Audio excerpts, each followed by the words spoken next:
Salut les passionnés de science! Aujourd'hui, on plonge dans le monde fascinant de l'eau. Vous connaissez l'eau, n'est-ce pas? Elle est partout autour de nous. Elle remplit nos océans, étanche notre soif et constitue la majeure partie de notre planète. Mais voici le plus intéressant. L'eau peut exister sous 3 états différents: solide, liquide et gazeux. Pensez à un glaçon. C'est de l'eau sous sa forme solide. L'eau solide est dense et garde sa forme. Maintenant, laissez ce glaçon fondre et vous obtenez de l'eau liquide. L'eau liquide coule et prend la forme de son contenant. Avez-vous déjà fait bouillir de l'eau pour des pâtes? La vapeur qui monte est de l'eau sous sa forme gazeuse, appelée vapeur d'eau. Elle est invisible, mais toujours présente dans l'air qui nous entoure. C'est la capacité de l'eau à se transformer entre ces états qui la rend si spéciale.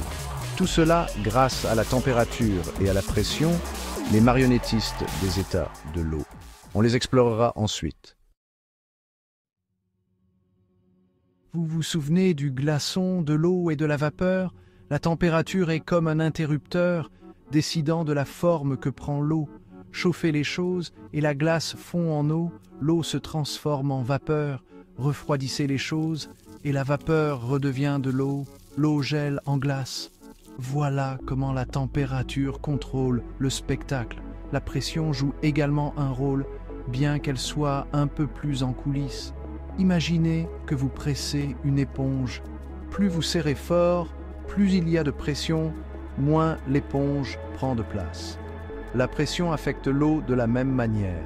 Une pression plus élevée rend plus difficile la transformation de l'eau en vapeur, tandis qu'une pression plus faible la facilite. Donc, la température et la pression travaillent ensemble pour déterminer l'état de l'eau. Mais parfois, les choses deviennent un peu plus intéressantes et l'eau existe dans plus d'un état à la fois.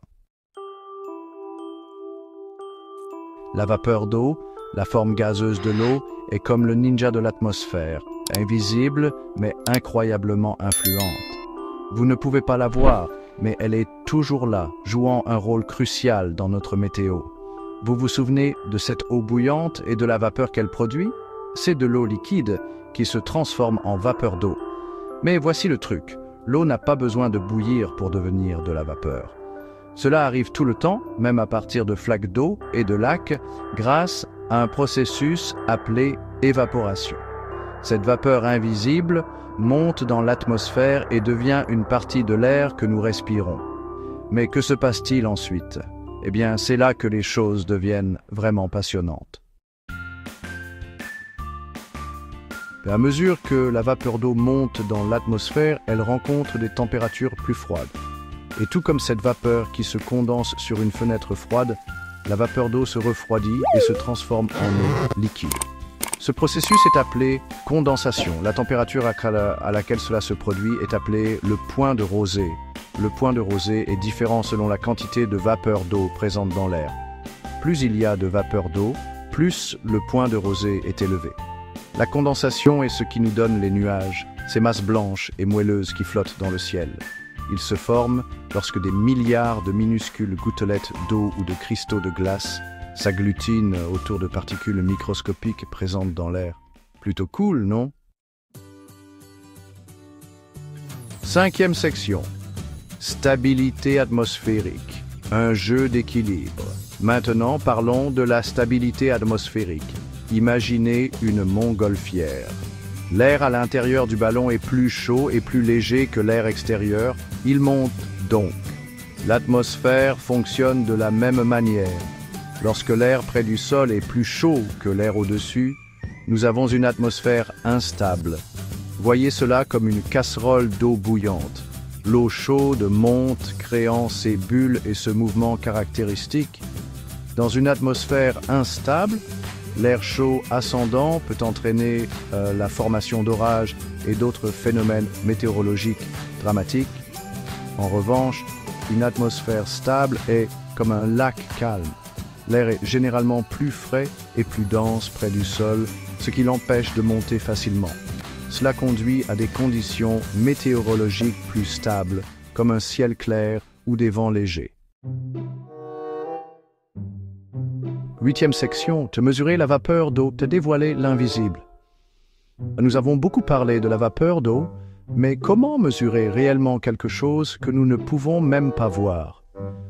Les scientifiques utilisent des instruments spéciaux pour mesurer l'humidité, qui est la quantité de vapeur d'eau présente dans l'air. Un instrument courant est appelé un hygromètre. Les hygromètres fonctionnent en détectant les changements dans l'air causés par la présence de vapeur d'eau. Par exemple, certains hygromètres utilisent des matériaux spéciaux qui absorbent l'humidité de l'air et la quantité d'humidité absorbée est ensuite convertie en une lecture de l'humidité.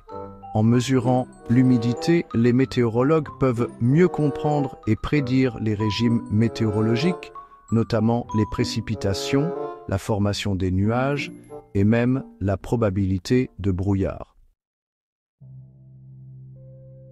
9e section. Vapeur d'eau et climat. Un équilibre délicat. La vapeur d'eau n'est pas seulement essentielle pour le temps qu'il fait, elle joue également un rôle crucial dans la régulation du climat de la Terre. C'est un gaz à effet de serre naturel, ce qui signifie qu'elle piège la chaleur du Soleil et contribue à maintenir notre planète suffisamment chaude pour que la vie puisse s'y développer. Cependant, à mesure que nous rejetons de plus en plus de gaz à effet de serre dans l'atmosphère en brûlant des combustibles fossiles, nous augmentons également la quantité de chaleur piégée par la vapeur d'eau. Cela peut entraîner des changements dans les régimes météorologiques, l'élévation du niveau de la mer et d'autres impacts associés au changement climatique. Comprendre la relation complexe entre la vapeur d'eau et le climat est essentiel pour prédire et atténuer les impacts du changement climatique.